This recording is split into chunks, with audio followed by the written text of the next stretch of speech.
ഒരു ചെറിയ confusion stock മാർക്കറ്റിൽ ഒരു കമ്പനിയുടെ ഓഹരി 15% ഉയർത്തിയത് എങ്ങനെയാണ്? ശരിക്കും ഈ സംഭവം കേട്ടവർക്ക് ഇപ്പോഴും ഞെട്ടൽ മാറിയിട്ടില്ല. എന്താണെന്നല്ലേ ഞാൻ പെട്ടെന്ന് പറഞ്ഞു തരാം. IPO കഴിഞ്ഞ ദിവസം LG ഇലക്ട്രോണിക്സ് മാർക്കറ്റിൽ ലിസ്റ്റ് ചെയ്തപ്പോൾ നെഞ്ചു തകർന്നത് അലോട്ട്മെന്റ് കിട്ടാത്തവരുടേതായിരുന്നു. മിനിമം ഒരു ലോട്ടെങ്കിലും കിട്ടിയ നിക്ഷേപകർക്ക് ഒറ്റ ദിവസം കൊണ്ടുണ്ടായ നേട്ടം 7400 രൂപയായിരുന്നു. പക്ഷേ ഇതിനിടയിൽ നമ്മുടെ അയൽ സംസ്ഥാനത്തുള്ള ഒരു കമ്പനിയുടെ ഓഹരി വിലയും അപ്രതീക്ഷിതമായി കുതിച്ചു.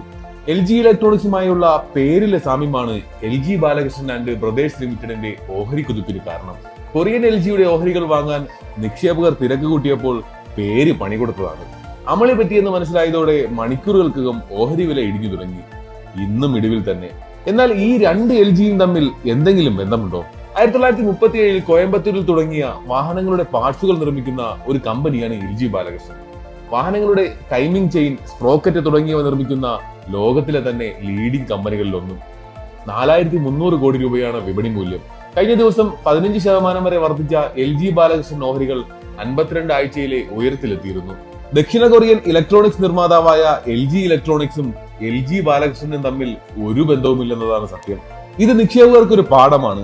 ചെറിയൊരു അക്ഷരത്തെറ്റ് പോലും നിങ്ങളുടെ നിക്ഷേപക സ്വപ്നങ്ങൾ വെള്ളത്തിലാക്കും. നിക്ഷേപത്തിന് മുമ്പ് ഡബിൾ ചെക്ക് ചെയ്യേണ്ടതിന്റെ ആവശ്യത കൂടിയാണ് ഇത് വെളിപ്പെടുത്തുന്നത്. സ്വന്തം പണം വെച്ച് കരുതലോടെ ചെയ്യേണ്ട നിക്ഷേപത്തിന്റെ കാര്യത്തിൽ എത്ര പേർ ശരിക്കും ഗൃഹപാഠം ചെയ്യുന്നുവെന്ന കാര്യം കൂടി ഓർമ്മപ്പെടുത്തുകയാണ് LG നിക്ഷേപം.